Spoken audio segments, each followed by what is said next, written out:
rebounds for Kevon Looney. Let's send it back out to Sacramento. Hear from Warriors head coach Steve Kerr.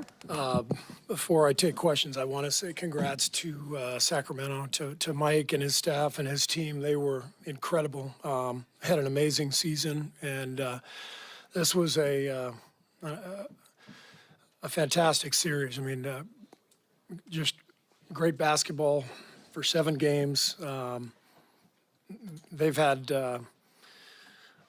frankly, a much better season than we have. We've been kind of up and down all year, as you know, and they put together a whole season where they just, the young talent, the coaching, it was impressive to watch and really difficult to play against. So congrats to the Kings.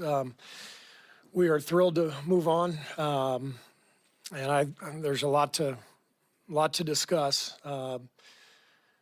I think the first two things that come to mind are Steph Curry having 50 points in a Game 7, never been done before, incredible, and Kevon Looney just keeps doing it every game. 21 boards tonight, 10 offensive. I thought he controlled much of the game with his offensive boards. I think Loon is one of the best centers in the league. I really do. And people don't recognize it because he's not dunking and shooting threes and all that stuff. But this guy is a flat-out winner, and he's a machine. And we wouldn't be here without him. So with that, I'll take questions. Steve, were you drawing up stuff to get Steph the ball, to Steph open, to get Steph shots, or was that just Steph finding it? So the biggest factor offensively tonight was our spacing. And in Game 6, our spacing was a disaster. And the whole focus yesterday was looking at film, seeing why there was nowhere to go. And we were just cluttered. So I thought today we spread the floor really well. The guys were really disciplined, and that gave Steph more room, but he's the one who went out and made the plays. So we just were smart. 7 turnovers for the game, 25 assists. We just made simple plays over and over again. And we talk about it all the time. We usually don't do it, but today we did it. And that's what we had to do to win this series.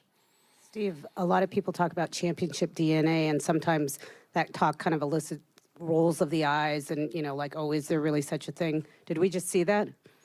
No doubt, no doubt. Game 7, Game 7s are difficult. You saw how many free throws were missed, by both teams. These guys are all human, and everybody's nervous, and so there's a need to have experience in Game 7s, and our guys have that, our core guys. And I think what it takes is just taking the game possession by possession, which our guys did beautifully tonight.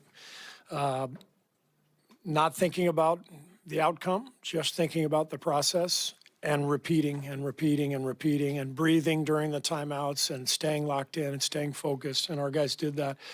But they've learned to do that through a decade of these type of games. So the most impressive thing to me with Steph, Clay, Draymond, Loon, Andre, to do this for a decade, it's incredible.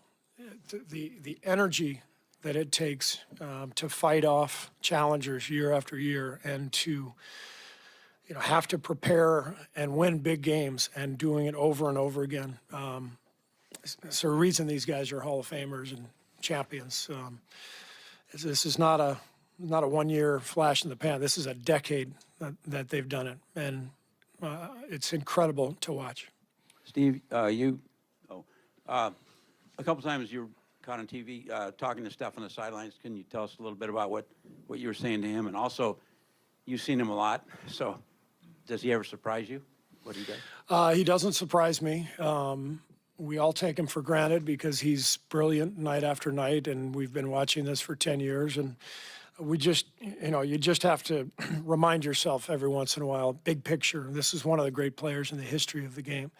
But that's how I felt, back when in my playing days, with Michael Jordan. You'd see it night after night, so you just took it for granted. So that's how it is with Steph. It's over and over and over again. And the resilience and the work that goes into that and the focus, it's incredible to watch. I guess we were just taking a lot of timeouts. You asked about what our discussions were. It was just about getting rest. And we took a few timeouts during the game just to get him a chance to breathe and our other guys. All I remember saying to him and the group was just, focus on the next possession and don't worry about results. Just keep,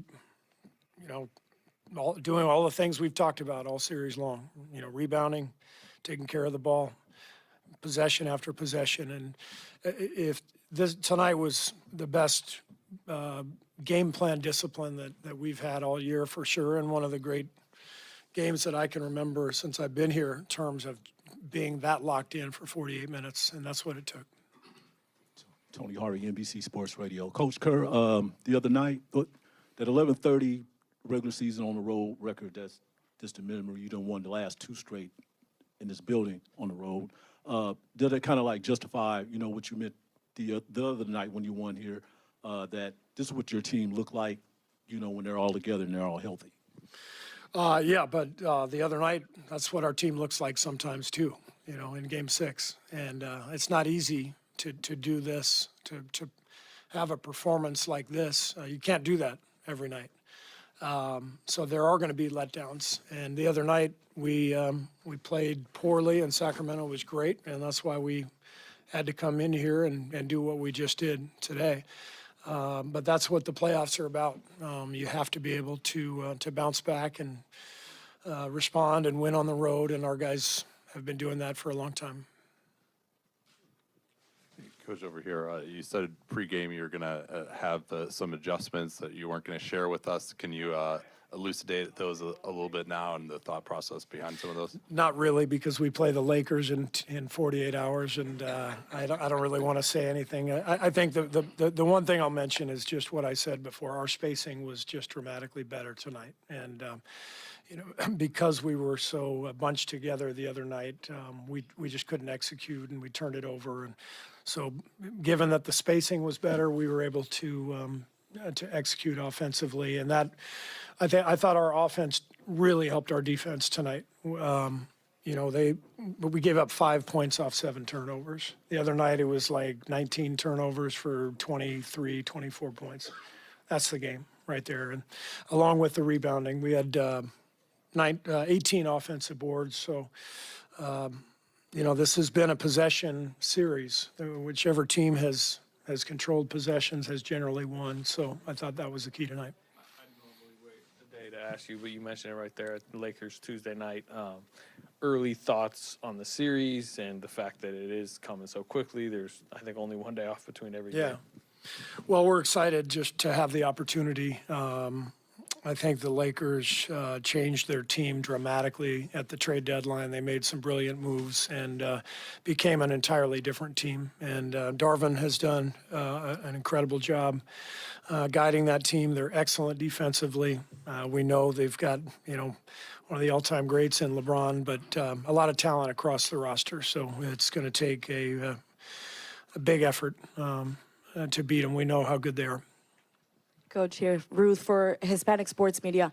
This team has prevailed through a lot of adversity this series. How proud are you of your guys and the resilience that they showed this series? Yeah, incredibly proud. And I think resilience shows in a lot of different ways. People aren't going to talk about Clay because he shot 4 for 19 today, but his defense was amazing. And I don't know, to be able to play that kind of defense in the midst of a bad shooting night, that's not easy to do. But Clay is such a gamer, such a competitor. I'm as proud of him as anybody. We're going to talk about Steph and Loon because of their brilliant individual performances, but how you play when things aren't going your way really defines you as a player. And I think tonight, Clay was, he showed why he's such a great two-way player and why he's a champion. 4 for 19, and he's a plus 30, highest plus minus on the team. His defense was incredible. Coach Kerr, Kings Digital right here.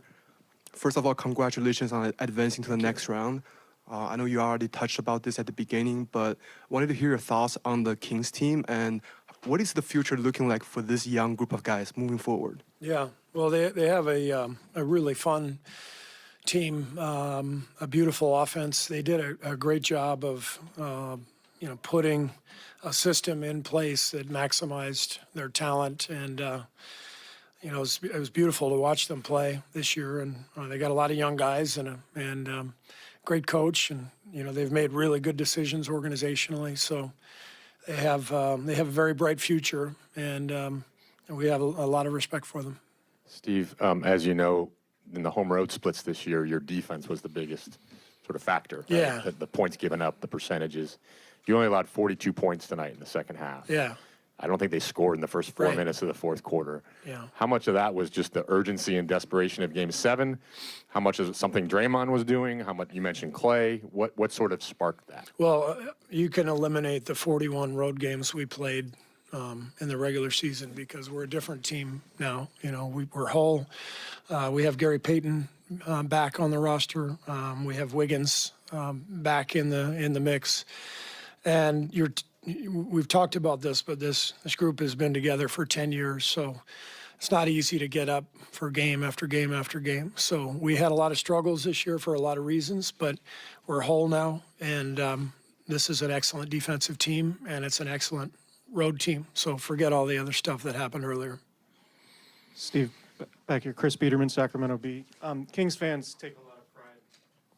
Kings fans take a lot of pride in creating one of the most hostile environments in the NBA. Just what's it say about Steph to have that performance in that environment? And what's it kind of take from a star of his caliber to do it against? I think Steph thrives, and Draymond, Clay. I think those guys thrive in tough environments, and there's no better feeling in the NBA than getting a win on the road in the playoffs. It's the ultimate, and these guys, once we got over the disappointment of losing Game 6, I think the focus shifted towards the opportunity, and this is what these guys do. And again, for Steph to be the first player ever to get 50 in a Game 7, he's sublime. Hi, Steve. Just a quick question about your history with LeBron. I know he's on a different team now than when you used to face him with the Cavaliers, but does any of that history that you've had with him personally factor into how you approach this series and what the sort of institutional knowledge, I guess? Yeah, I mean, we've played each other so many times over the years in the playoffs. One of the first things I learned about LeBron the first time we played them in the finals, just how smart he was. Like coming out of timeouts, he knew what we were doing. And so you take that into account. You have to recognize, just what a brilliant mind he has, and not just the physical talent. And he knows our team, although I think this team is very different than the teams back then, 15 through 18 when we played each other in the finals. But we do have some of the same tendencies, and he'll recognize some of those things. But we're not quite the same team, and we're doing some different things. But we know how good he is and how smart he is. Steve, you talked about the spacing and how it helped you guys a little bit tonight. Steph had obviously took up a lot of slack because Clay and Wiggs weren't shooting the ball very well. But how did he navigate that space so much better than they did in terms of just making it an efficient night for him while they struggled? He's just Steph Curry. I mean, he's that good. I also think, his approach to these games is he's going to go down swinging. He took 18 threes, so biggest number is the one turnover. So because he had space, he was able to attack and be really aggressive. Thank you.